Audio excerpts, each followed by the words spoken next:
Encantador ser de oscuridad. Te habla tu bruja suprema. Y hoy quiero darte la bienvenida a este espacio lleno de energía eterna y sombría.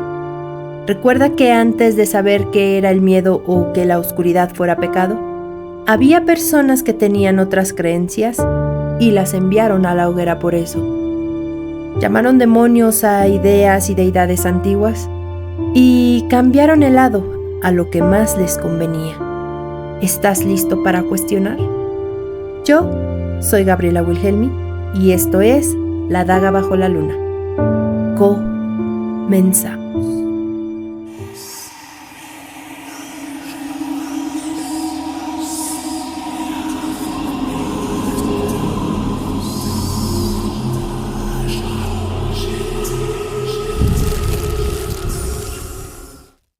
La daga bajo la luna. El luto suele ser una respuesta al final, un manto que dejamos caer sobre los hombros cuando el cuerpo se rinde. Pero hay veces en que el luto llega antes de la última exhalación. Existen presencias que no esperan al entierro para vestir de negro. Figuras que se instalan en los umbrales de lo invisible para advertirnos que el tiempo ya no se mide en años, sino en suspiros. Lo que vimos aquel verano no fue una intrusa, sino el anuncio, la personificación de una pérdida que ya estaba escrita en la sombra de un velo. Esta noche les voy a contar la historia de la Dama de Negro.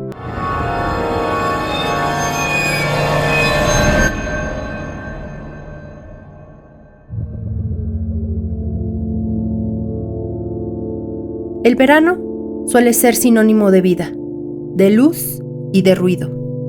Pero aquel verano de mi infancia fue distinto. En casa, el aire se sentía pesado, como si las paredes mismas estuvieran reteniendo el aliento. Mi madre llevaba tiempo enferma, y esa enfermedad no solo la consumía a ella, sino que proyectaba una sombra sobre todos nosotros. Era una incertidumbre muy fea, un nudo en la garganta que cada día se hacía más grande. Esa noche de viernes, el calor del día se había transformado en una calma inquietante. Mi abuela y mi prima se habían instalado con nosotros. La casa estaba llena, pero se sentía vacía. El silencio solo era interrumpido por el murmullo de los adultos en la cocina. Esas voces alejadas que intentan ocultar verdades terribles. A mi hermano, a mi prima y a mí nos dieron permiso de quedarnos en la sala jugando videojuegos. Hoy entiendo que no fue un premio, sino una tregua. Querían que el brillo de la pantalla nos cegara un poco, que la música del juego apagara el eco de los suspiros de cansancio de la familia. Y funcionó. Por un rato. Dieron las 12, la 1 de la mañana. Estábamos sumergidos en el juego, riendo, gritando bajito para no despertar a nadie. Fue el último momento de paz real que recuerdo de aquel año. De pronto, mientras yo esperaba mi turno y observaba a los otros dos absortos en el juego, el ambiente cambió. No fue solo un ruido, fue un vacío. Sentí como si la habitación se expandiera y el calor del verano se drenara por las rendijas de los muros. Un frío seco, como el de una cripta abierta, me recorrió por toda la espalda. Miré a mi hermano y a mi prima. Ellos seguían ahí, con los rostros iluminados por el televisor, ajenos a la corriente de hielo que me erizaba el vello de los brazos. Intenté convencerme de que era el cansancio, pero entonces llegó el pensamiento. Ese pensamiento no era mío, se sentía como una voz ajena instalada en la base de mi cráneo. Una orden fría y monocorde. Ve a la ventana, asómate, observa lo que hay afuera. Tragué saliva. El corazón me golpeaba el pecho con una fuerza violenta. Me puse de pie lentamente, tratando de no hacer ruido, y me acerqué al cristal que daba hacia el estacionamiento de la unidad. Al principio, la oscuridad era una mancha uniforme, pero mis ojos se acostumbraron a la penumbra de las farolas distantes, y en la esquina más alejada, donde la luz apenas se atrevía a tocar el asfalto, la vi. Era una figura altísima, vestida de un negro tan profundo que parecía un agujero en la realidad. Llevaba un vestido largo de una tela que, a pesar de la distancia, se veía pesada y muy antigua. Pude distinguir el patrón del encaje, un tejido intrincado y fúnebre que arrastraba por el suelo sin emitir un solo roce. En ese momento, la parte superior de su cuerpo estaba parcialmente oculta por algo que no recuerdo qué era en realidad, pero se podía ver la silueta de un sombrero muy grande.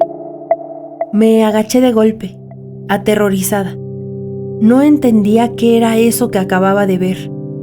El aire me faltaba y sentí que mis manos sudaban. «¡Hay una señora afuera!», susurré con la voz rota. Ellos ni siquiera se movieron. «¿Y eso qué?», respondieron sin soltar el control. «Hay una mujer allá afuera», insistí. Y esta vez mi tono debió tener el peso de la muerte, porque voltearon a verme y notaron que estaba agachada y muy asustada. Soltaron los controles y se acercaron. «¡Que hay una mujer allá afuera!». Ya no había nada que la cubriera. Estaba allí, de pie en la esquina del estacionamiento, bajo la luz del farol. El sombrero era enorme, adornado con un velo de gasa negra que caía hasta sus hombros. Debajo del velo no había un rostro, sino una oquedad, una sombra absoluta que parecía absorber cualquier rastro de luz. Era una mujer extremadamente delgada, casi esquelética, cuya presencia drenaba el color de todo lo que la rodeaba. Nos agachamos los tres, ocultándonos bajo el marco de la ventana, con la respiración entrecortada. «¿Qué es eso? ¿Nos vio?», preguntó mi hermano, y en su tono se notaba el miedo. «No lo sé. Yo creo que sí». El miedo nos dio una valentía desesperada. Decidimos asomarnos una última vez, contando hasta 3. A las 3 nos asomamos. 1, 2, 3. Seguía ahí, pero ahora se movía. No caminaba. No había el vaivén natural de los pasos humanos. Más bien parecía que flotaba. Se deslizaba de un lado a otro en un patrón errático, como si estuviera patrullando la entrada, esperando que una puerta invisible se abriera para ella. El velo ondeaba ligeramente, aunque parecía que no corría ni una gota de aire. Apagamos todo: la consola, la televisión, las luces. Nos arrastramos hasta las camas y nos cubrimos hasta la cabeza, temblando bajo las cobijas a pesar de ser verano. No dormimos, solo escuchamos el silencio, esperando que ese encaje negro no rozara nuestra puerta. A la mañana siguiente, el sol no nos trajo consuelo. Nos miramos con la palidez de quienes han compartido un secreto prohibido. Pocos días después, el estado de salud de mi madre dio el giro final. El declive fue rápido, implacable, como si algo le hubiera robado el último aliento que le quedaba. Han pasado muchos años. Mi prima se alejó. Pero mi hermano y yo, cuando nos vemos a los ojos, sabemos que aquella noche no vimos solo una persona. Vimos a la dueña del tiempo, a la que viste de luto antes de que el luto nos llegue. Vimos a la muerte esperando en el estacionamiento, contando los minutos para subir a nuestra casa.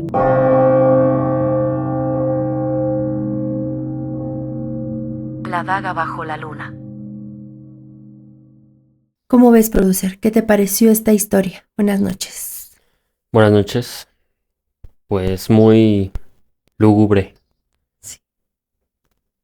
Se sintió la tristeza. Sí. ¿Quieres compartir de dónde sale esta historia? Sí, claro. Esta historia me sucedió a mí, a mi hermano y a mi prima. O más bien, a mi prima, a mi hermano y a mí. Y en efecto sí fueron días muy tristes. Todo ese proceso de enfermedad fue muy triste no solo para mí, para toda mi familia, se notaba. Y esta historia justo nos sucedió a nosotros en la casa donde yo vivía con mi familia y fue algo muy impactante. Y a ver, no quiero que con esto sientan que o piensen que todo me sucede a mí o que muchas cosas me han sucedido, porque sí me han sucedido muchas cosas, pero no por eso quiere decir que todo me ha sucedido a mí. Pero esta vivencia en específico, no le di un razonamiento o un significado hasta muchísimos años después. En su momento solo era, vi a la dama de negro, y así nos quedamos por muchísimos años. Hasta hace no mucho que platicando con mi hermano le externé lo que yo concluí de eso que nos sucedió. Y es que posiblemente era la muerte rondando a mi madre. Y por habernos quedado hasta noche, pues nos tocó la mala suerte, o la suerte, no lo sé, de haberla visto ese día o esa noche. No quiere decir que después de ahí la volvimos a ver, no la volví a ver. La recuerdo perfectamente y solo puedo darle esa explicación. Mas no quiere decir que esa sea la razón. ¿Me explico? Está interesante la relación entre la dama de negro y la muerte. No sé si la dama de negro sea una representación o si sea alguna especie de ayudante de la muerte. Claro. Pero eso es lo que yo más o menos he escuchado de ella en cuanto a sus orígenes. Ok. Vi que normalmente se aparece cuando la muerte está cerca. Muchas de sus vistas tienen que ver con carreteras, por ejemplo. Ok. Es muy vista en carreteras. Cuando algo puede salir mal, cuando acaba de pasar o va a pasar algún accidente. Como que anuncia algo. Como que anuncia algo. Pero no sé si es... o sea, ¿es anunciar algo o es ya te estoy esperando? Ok. Hay historias de origen de la Dama de Negro que se remontan a 1951, más o menos, Okay. en Pachuca. Y si me permites, te voy a contar una de las historias más famosas que tienen que ver con la Dama de Negro en sus orígenes. Dale, te permito. Yo no soy un hombre de andar contando estas cosas. Tengo años manejando mi taxi. He visto de todo en estas carreteras de Hidalgo. Y la verdad, siempre he sido de los que piensa que cada uno ve lo que quiere ver. Pero lo que me ocurrió hace poco en el camino hacia Real del Monte es algo que no me permite dormir tranquilo. y no por falta de sueño, sino por lo que vi. Era una madrugada de jueves, de esas donde la neblina es tan espesa que uno apenas puede confiar en la luz de los faros. Había terminado mi jornada y bajaba con la intención de regresar a casa, cuando a la altura del monumento a J.J. Clifford noté a una mujer al costado del camino. Iba vestida de negro, de pies a cabeza, con una sobriedad que resultaba ajena al sitio y a la hora. No me pidió el viaje con la mano, pero su postura, fija y directa, me obligó a detenerme. Ahora que lo pienso, no sé por qué me detuve. Supongo que por pura cortesía, o nada más como un reflejo. Al abrir la puerta trasera, noté de inmediato un cambio en la temperatura dentro del coche. El frío se puso denso, pero supuse que al abrir la puerta se había metido el aire. No le di más importancia. Me pidió que la llevara al Panteón Inglés. Su voz no fue un grito ni un susurro. Fue una instrucción directa y pronunciada con calma, casi mecánica. Arranqué el vehículo y durante el trayecto el silencio fue absoluto. No recuerdo haber apagado el radio, pero no había ruido. No hubo comentarios sobre el clima ni sobre la ruta. Únicamente se escuchaba el motor esforzándose contra la pendiente. Por el espejo retrovisor intenté verla, pero era imposible distinguir rasgos. Era como si la luz se detuviera justo antes de tocarla. Al llegar a la entrada del cementerio detuve la marcha. Ella bajó sin mediar palabra y me pidió que la esperara. No pude ni responderle, no me salían las palabras. Vi cómo se dirigía hacia la reja principal con una parsimonía que me puso en alerta. No buscó llaves ni llamó a nadie. Simplemente se aproximó a la estructura de hierro y ante mis propios ojos se desvaneció al contacto con el metal. No hubo sonido de cerrojos, no hubo movimiento brusco, simplemente dejó de estar en este lado de la reja. Sentí un vacío en el pecho que nunca había experimentado. Fue una sensación de peligro inminente. Sin dudar, puse el auto en marcha y me alejé de ahí muy rápido. Bajé la velocidad hasta que llegué a una zona más iluminada. Al llegar a mi casa, el miedo se transformó en una confirmación física. En el asiento donde ella estuvo sentada, había restos de tierra húmeda y una marca en la tapicería, una huella que no correspondía a la forma de una mano común. Los dedos eran excesivamente largos, marcados con una precisión que no se puede explicar. Desde entonces evito realizar servicios hacia esa zona en horario nocturno. No trato de convencer a nadie de lo que vi, pues sé perfectamente lo difícil que es creer en esto cuando uno no ha estado ahí. Pero sí puedo asegurar que hay cosas en la historia de estos pueblos que no deberían ser perturbadas. Y aquel que ha tenido la desdicha de cruzarse con esa mujer, sabe perfectamente que la realidad es mucho más frágil de lo que estamos dispuestos a admitir.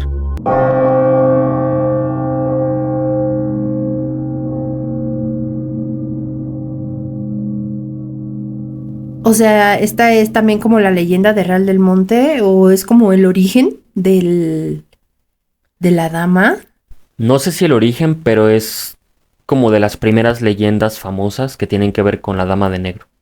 Uy, qué Y es de Real del Monte. Ok.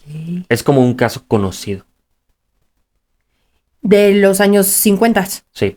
Pues deberíamos de ir a Real del Monte, hacer como un tourcito, así como nos dieron muchas ganas de ir a Cahuacán, que para los que no saben, o este es el primer video que están viendo de nosotros, el episodio anterior, no, como dos anteriores, contamos la historia a la que le pusimos los ecos de Cahuacán.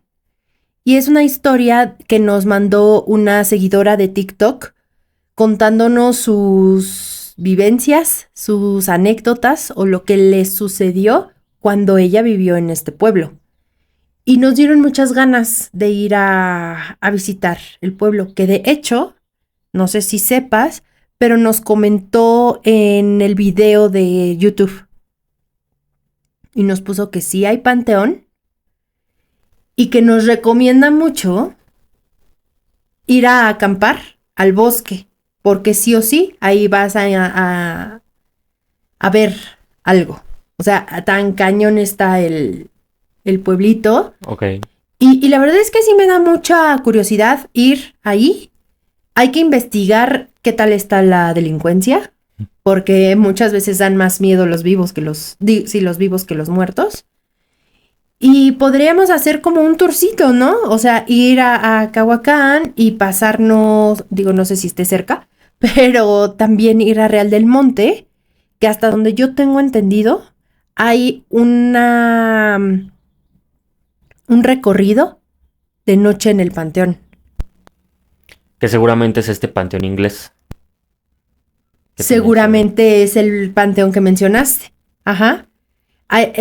No tienes que pedir permiso. El permiso ya está. De hecho, recuerdo vagamente que pagas por ir al recorrido de noche, pero tienes una guía. Es una señora que sabe perfectamente la historia de Real del Monte, del panteón, y pues te va diciendo, mira, esta tumba o es de tal persona, que fue así, así, así, y pues igual y hasta cuenta esta historia que tú me acabas de contar, ¿no?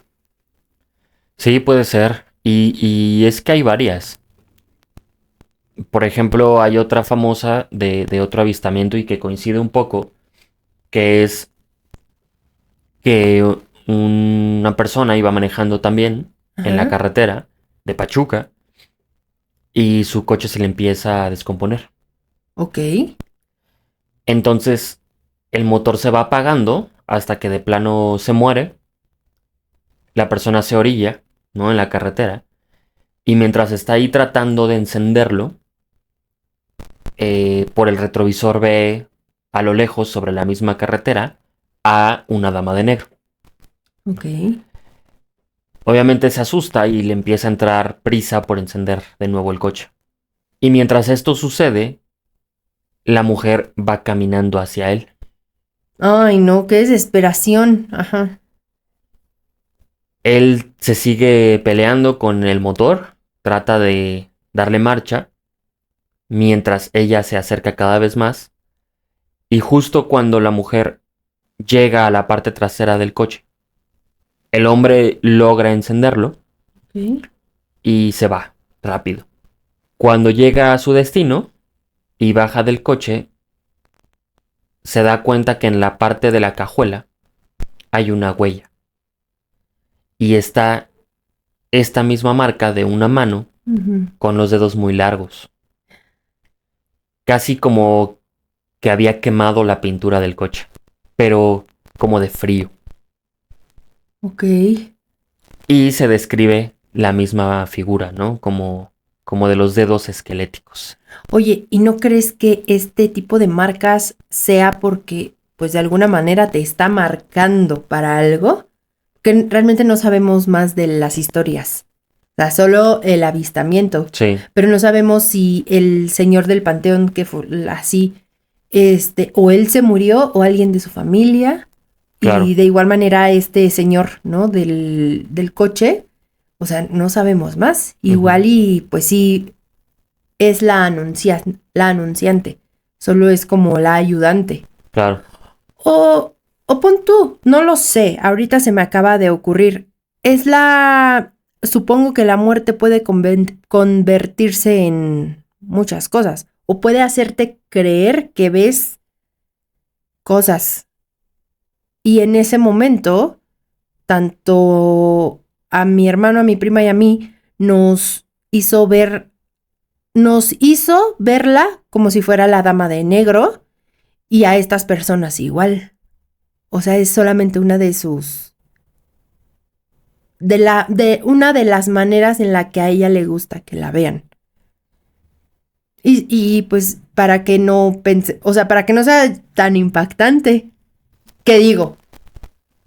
A ver. No, pues igual es muy impactante. Sí, sí, sí. Pero pues yo creo que está más amigable que ver totalmente a la muerte. Hoy entiendo que el frío que sentí no era por el ser que estaba afuera, sino por el vacío que estaba por abrirse dentro de mí. Aquella mujer de encajes pesados y rostro inexistente no vino a buscarme, sino a custodiar el paso de la persona a quien yo más amaba. Cerramos las cortinas y apagamos las luces, creyendo que así la dejaríamos afuera, sin saber que en el momento en que nuestras miradas se cruzaron, la dama de negro ya nos había entregado las llaves de nuestro propio duelo. Gracias a todos por llegar hasta este punto.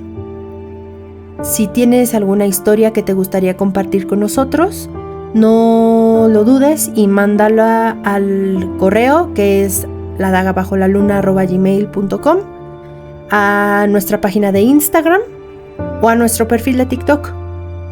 Ahí soy yo la que está leyendo todos los comentarios, todos los mensajes. Y pues nada, muchísimas gracias por acompañarnos esta noche. Nos encontramos en la siguiente. Chao, chao.